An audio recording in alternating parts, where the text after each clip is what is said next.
புரட்சி கலைஞர் விஜயகாந்த் அவர்கள் ஆரம்பத்தில் பார்த்தீங்கன்னா அப்படியே ரஜினி மாதிரி தான் இருப்பார்.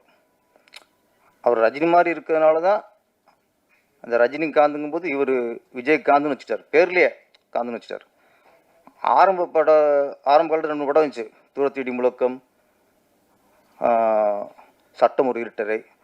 அதெல்லாம் பார்த்து படம் பார்க்கும்போது ரஜினி பார்க்குற மாதிரி இருக்கும். அதே மாதிரி ஹேர் வச்சுருப்பார், நாடகோட அப்படியே ரஜினி மாதிரி இருக்கும்.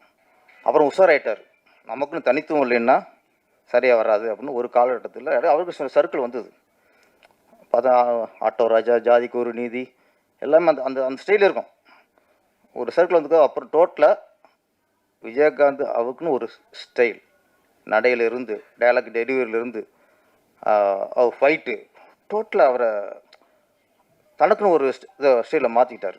அதுக்கப்புறம் கேப்டன் பிரபாகரன்லாம் வந்ததுக்கப்புறம் அவர் ரஜினி பக்கத்தில் வந்துட்டார்.